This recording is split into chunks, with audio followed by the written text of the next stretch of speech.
Assalamualaikum warahmatullahi wabarakatuh. Halo semuanya, jumpa lagi dengan saya Chow Sing Sing, kurator dari podcast Horror Night Story.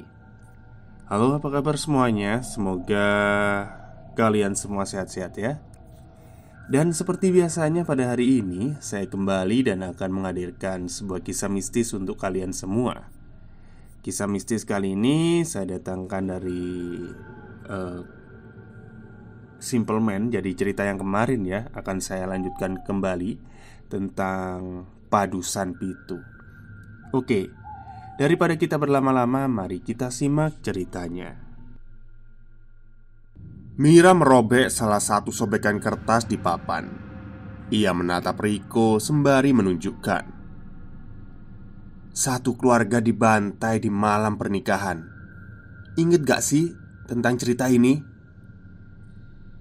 Janur ireng. Mira mengangguk. Sepertinya aku mengumpulkan sesuatu, tapi aku lupa ini apa. Mira nampak berpikir keras, namun semakin keras ia mencoba mengingat. Rasa ngeri itu kembali. Mungkin gak sih semua ini pernah terjadi? Maksudku, di belahan lain ada hal ini. Koran ini misalnya. Untuk apa aku robek? Mira mengambil buku itu lagi, melihat lembar per lembar, hingga terdengar suara pintu diketuk. Riko dan Mira tercekat. "Shh, kamu tunggu di sini," kata Riko. Ia mendekati jendela, mengintip siapa yang sudah datang. Rupanya ibu kos. Riko bersiap membuka pintu, tapi tiba-tiba Mira menariknya. Mira melotot menatap Riko. "Ojo dibuka," katanya. Riko terdiam. Pintu terus-menerus diketuk.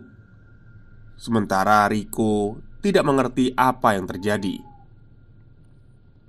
"Duk, buka pintuin, Duk!" teriak ibu kos. Mira hanya diam berdiri, melotot menatap pintu. Riko bergerak mundur. Sementara pintu terus-menerus diketuk, ia tak pernah merasa ada kejadian sejanggal ini. Sebelum akhirnya hening. Riko menelan ludah, dan pintu dibuka perlahan. Hal pertama yang Mira lakukan adalah menerjang wanita itu. Ia mencengkram lehernya, berusaha untuk membunuhnya. "Putuku, gak melok urusan iki. Culno, ben aku ikhlas gak nang dunyo iki maneh." Namun wanita itu tertawa. Tawanya begitu aneh. Suaranya seperti seorang laki-laki. "Raiso, aku butuh putumu." Mira berteriak keras sekali. Namun wanita itu tertawa semakin keras. Mira terus mencengkram lehernya. Riko yang awalnya diam menarik Mira mencoba untuk melepaskan cengkraman itu. "Edan, bisa-bisa mati nih orang." Namun, Mira terus melawan. Semua kejadian gila itu membuat semua orang berkerumun sebelum akhirnya memisahkan mereka. "Mari iki, suwe tagak, putumu bakal marani aku dhewe. Bendekne sing milih." Kemudian wanita itu tersadar. Ia menatap semua orang sebelum bertanya apa yang terjadi. Mira pun sama. Ia tidak tahu kenapa semua orang berkerumun di sini. Hari itu juga Riko membawa Mira pergi. "Nanti aku jelasin ya apa yang terjadi tadi," kata Riko pada Mira. Riko sudah meletakkan papan itu di dalam rumahnya. Ia masih tidak dapat berkomentar bagaimana Mira bisa mengumpulkan semua ini. Pantes kamu diterima jadi jurnalis. Lawang ngumpulin ini saja kamu bisa. Mira tak peduli. Ia terus-menerus membaca buku tua itu. Dulu ibu pernah bilang ada ilmu yang namanya Rogo Sukmo. Dan nenekku katanya bisa itu, kata Mira. Lah, tapi kan nenekmu udah lama mati, kata Riko. Dia sudah gak butuh ilmu itu lagi. Dia bisa masuk sewaktu-waktu, lanjutnya. Bukan nenekku, tapi yang merasuki ibu kos itu dia pasti bisa, jawab Mira. Kadang aku mikir, kata Riko, ini semua ilmu kejawen kan? Iya, jawab Mira. Bagaimana bisa kamu mengumpulkan ini semua? Entahlah. Lembar per lembar sudah Mira baca. Semua itu menceritakan Rinjani yang tinggal di sebuah gunung yang ada di Pulau Jawa. Namun bukan Gunung Rinjani. Mira berdiri mengangkat tasnya. Kayaknya aku harus pulang ke kampungku. Ada yang mau aku cari. Goblok, saut Riko. Kamu gak dengerin aku tadi ngomong apa? Mira hanya diam. Dia bilang nanti kamu sendiri yang akan mencari dia. Lebih baik jangan deh Mir. Firasatku gak enak tahu. Mira tidak peduli. Ia mendekati sahabatnya itu. Aku titip Lindu ya. Sampein ke Mbak Stella juga.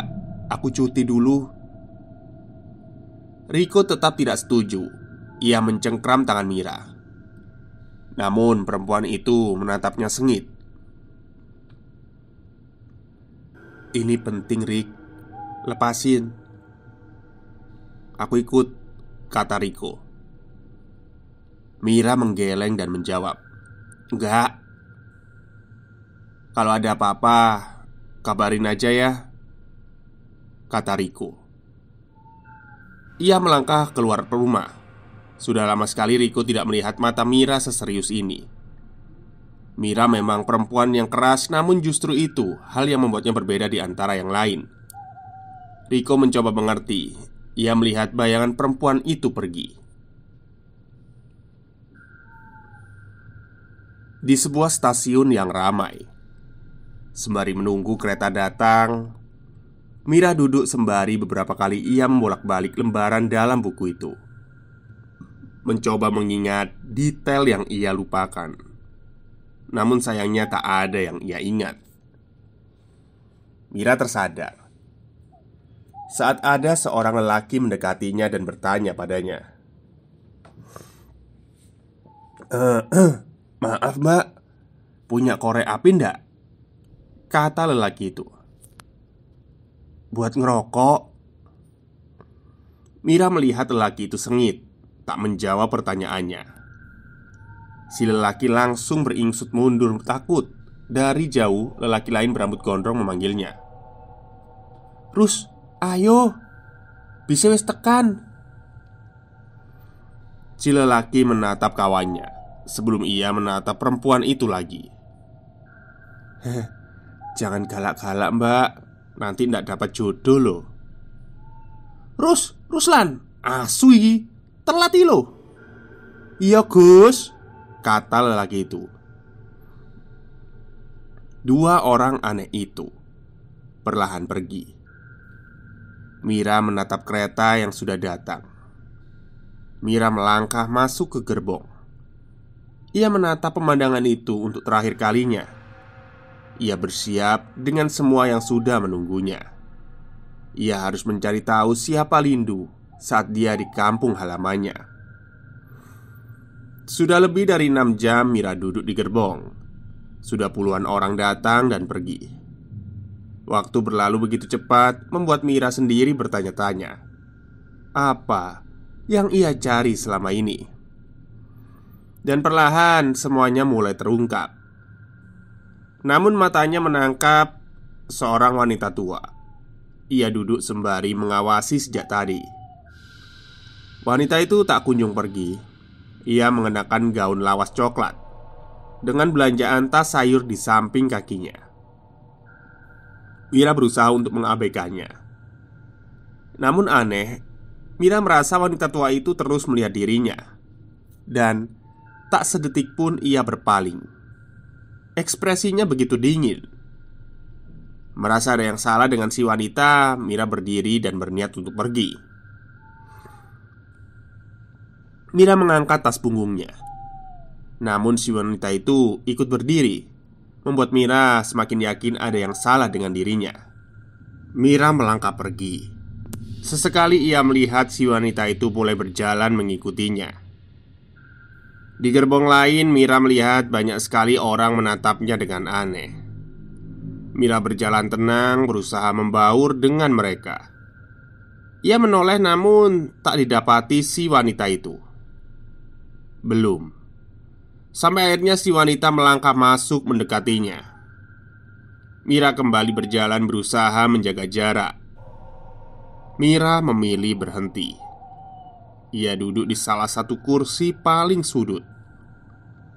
Sesekali ia melihat si wanita. Aneh sekali. Kali ini si wanita hanya berdiri diam, mematung. Mira mencoba tenang. Ia terus meyakinkan dalam dirinya tak ada yang salah. Tak ada yang salah. Berulang-ulang kali. Di jendela, hujan turun dengan derasnya. Langit sangat mendung sementara kereta mulai memasuki area persawahan. Mira merapatkan jaketnya, memeluk tas punggung sembari sesekali mengawasi.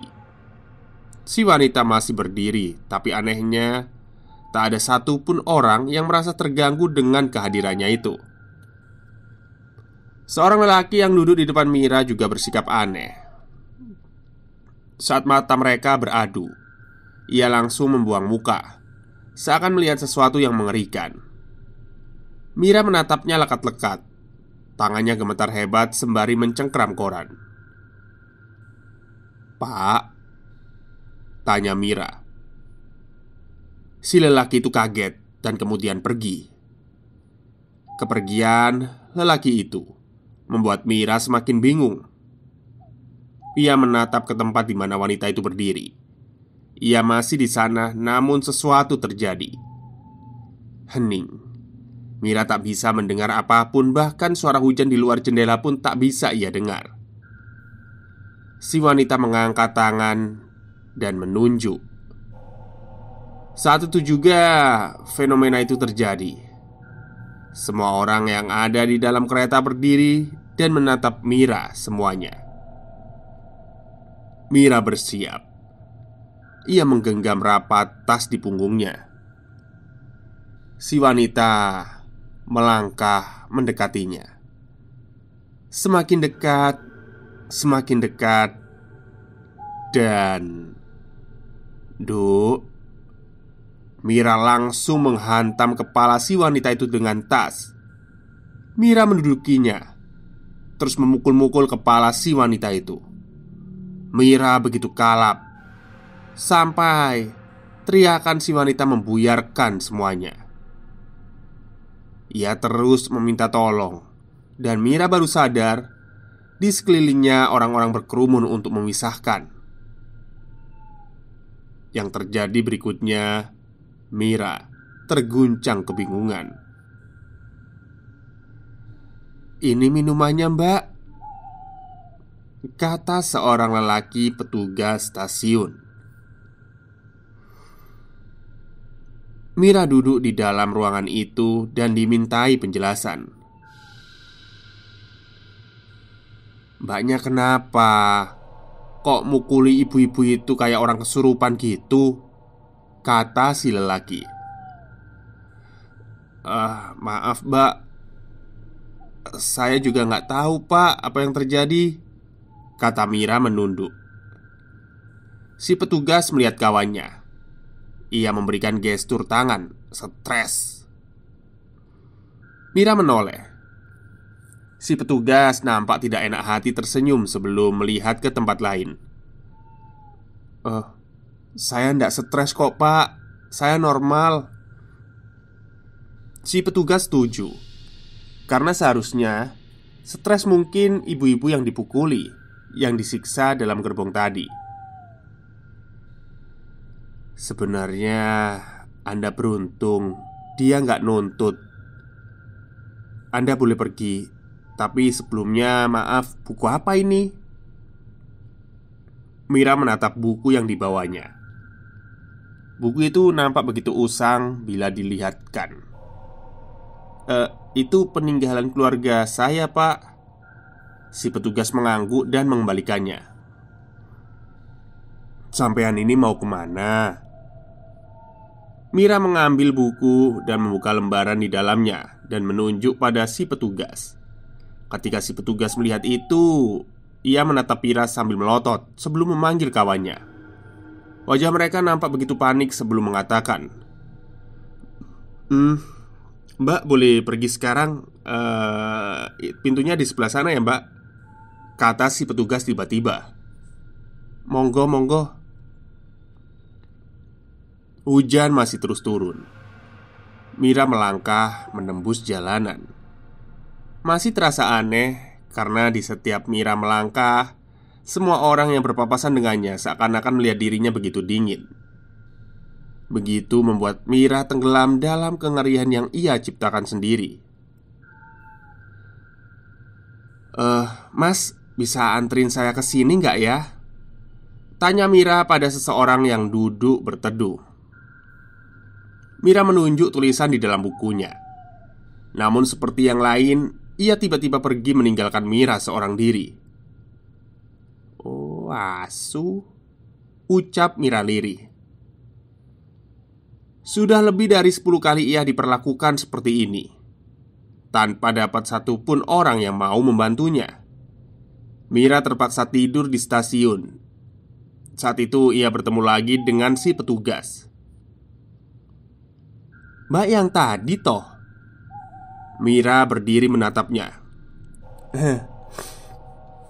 "Saya nggak dapat tumpangan pak," kata Mira sambil menyesap ingusnya sendiri.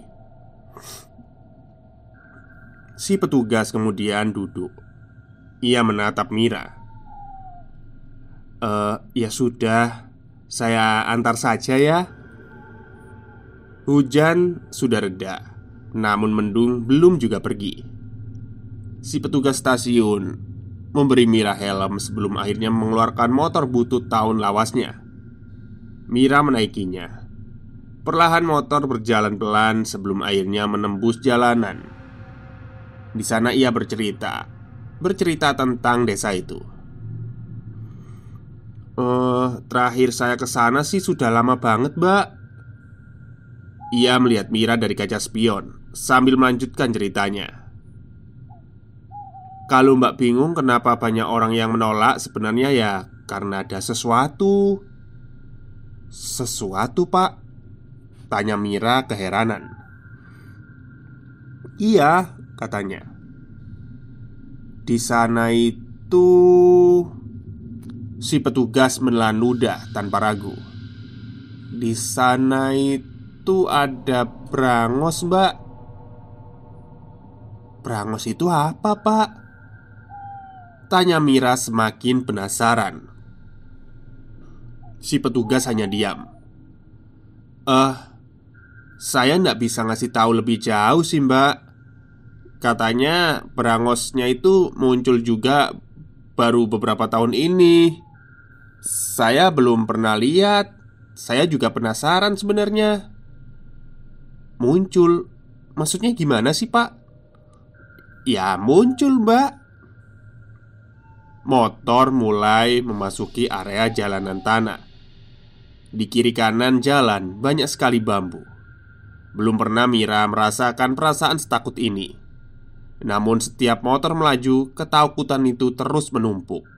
Pelan-pelan sekali, seperti sesuatu yang berbisik-bisik di telinganya. Mira mulai melihatnya. kerumunan orang berjalan bersama-sama. Si petugas menghentikan motornya. "Mohon maaf, Mbak. Saya pikir saya berani loh tadi. Ternyata nyali saya ciut juga." Ia menunjuk kerumunan orang itu. Itu warga desa di sana, Mbak. Mbaknya ikutin aja mereka." "Ngapunten loh, Mbak. Saya harus balik ini. Saya nggak bisa nganterin lebih jauh." Meski aneh, Mira melangkah turun. Setelah berterima kasih pada petugas itu, Mira mendekati kerumunan. Orang-orang itu memandang Mira dari kejauhan. Meski ragu, Mira berjalan mendekati di depan gapura. Di depan gapura desa, Mira bisa melihat pohon besar.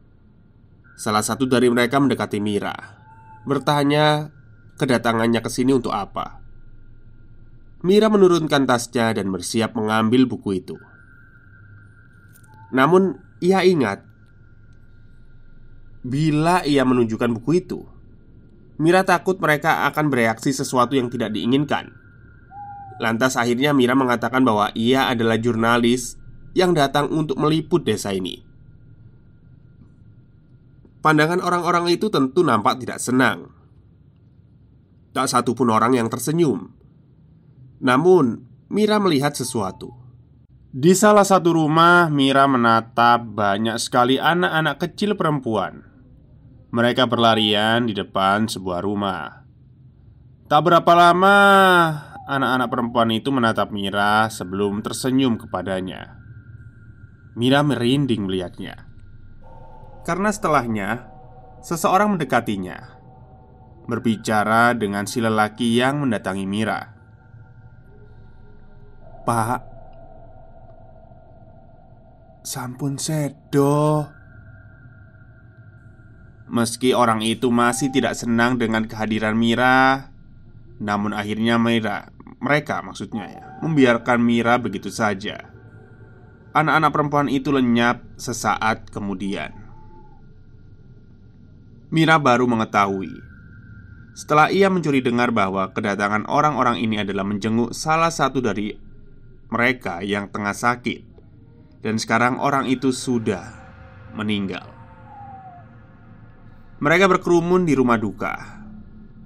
Mira masih mengawasi dari jauh, bertanya-tanya kenapa tak seorang pun bersahabat dengan kedatangannya. Mira semakin tidak mengerti bagaimana ia bisa mencari semua ini bila tak ada satupun yang bisa membuka mulut. Mira berdiri, masih menatap rumah duka itu. Ia melihat orang-orang itu yang menggendong mayit sebelum meletakkan di ruang tengah. Orang-orang mengelilinginya. Mira masih menatap si mayit dengan kain kafan putih. Ia berbaring di atas tikar sebelum akhirnya sesuatu tiba-tiba berisik di telinga Mira. Berbisik lirih sebelum terdengar jelas sesuatu seperti, "Bangun!" Tiba-tiba, entah bagaimana semua ini terjadi. Mira dan semua orang yang ada di sana menyaksikannya secara langsung. Mayit yang sudah dikafani itu tiba-tiba terbangun. Ia duduk menatap Mira dari dalam rumah. "Brangos," batin Mira. Jantungnya seperti berhenti saat melihatnya. Orang yang ada di dalam rumah seketika menutup pintu. Sedangkan orang-orang yang ada di luar rumah berkerumun mencari tahu apa yang terjadi. Dari semua pemandangan itu, Mira yang paling penasaran. Fenomena apa lagi yang ia lihat ini? "Ini ada apa ya, Pak?" tanya Mira. "Brangos, Mbak. Mayat sing urip maneh iku mergo ana pakane Rinjani nang kene." Artinya itu kayak mayat yang hidup lagi itu karena mencium makanan Rinjani di sini. "Hah? Opo?" Si bapak geleng-geleng kepala, malas menjelaskan. Mereka masih berkerumun mencari tahu. Mira semakin merinding. Sudah lama loh kejadian seperti ini nggak terjadi. Sekarang kok bisa muncul lagi, kata seorang laki-laki kepada temannya. Mira hanya mendengarkan. Sesekali ia ingin melihat, namun rumah duka sudah tertutup rapat. Tak beberapa lama, seorang anak kecil laki-laki berjalan mendekati. Ia mengenakan pakaian serba putih. Sebelum ia masuk, anak lelaki itu berhenti menoleh melihat Mira. Mira tertegun menatap anak itu, karena saat ia mendekati semua orang menunduk kepadanya. Anak itu melangkah masuk ke dalam rumah duka. Mira mendekati orang di sampingnya dan bertanya perihal siapa anak itu. Loh, sampean nggak tahu beliau siapa? Mira menggelengkan kepala. Beliau itu Kuncen, Mbak. Kuncen? Ucap Mira. Iya, Kuncen di desa ini. Pintu terbuka. Seseorang melangkah mendekati Mira sebelum memintanya untuk ikut masuk. Awalnya Mira ragu, namun ia akhirnya mengikuti. Yang pertama Mira lihat saat melangkah masuk ke dalam rumah itu adalah mayit di depannya berdiri dengan kapas yang masih di hidung. Matanya menatap Mira. Anak laki itu tengah duduk, matanya mengawasi Mira. Sudah lama sejak makanan Rinjani terakhir mampir ke desa ini. Mira menatap anak lelaki itu. Ia tahu dia sedang berbicara dengannya. Ngapunten, kenalkan nama saya Ara. Saya Mira, ucap Mira, sembari masih mengawasi mayit yang terus berdiri di sampingnya. Tak sedikit pun Mira takut, justru ia begitu tertarik. Ini bagaimana bisa seperti ini ya? Tanya Mira. Ara menunduk sebelum mengatakan kepadanya, itu karena kamu menginjak kaki di tanah ini, tanah milik Rinjani. Mira terdiam. Banyak pertanyaan di dalam kepalanya, namun nampaknya anak lelaki itu sedang tidak ingin bicara banyak padanya. Yang terjadi selanjutnya, si mayit diikat sebelum dimasukkan paksa ke dalam keranda. Melo aku yo Mir, tak dudui opo sing mok goleki. Mira dan rombongan itu berjalan masuk ke dalam kebun. Banyak sekali pohon-pohon besar tinggi di kanan kiri. Setelah menempuh jalan yang cukup jauh, mereka berhenti di salah satu rumah tua. Mira mengenal rumah itu. Itu adalah rumah yang ada di dalam foto bukunya. Oke, mungkin sampai itu dulu ya ceritanya. Karena memang ini masih panjang, jadi bagian keempat akan saya lanjutkan esok harinya. Baik, mungkin itu saja cerita untuk hari ini. Selamat mendengarkan, maksudnya selamat mendengarkan.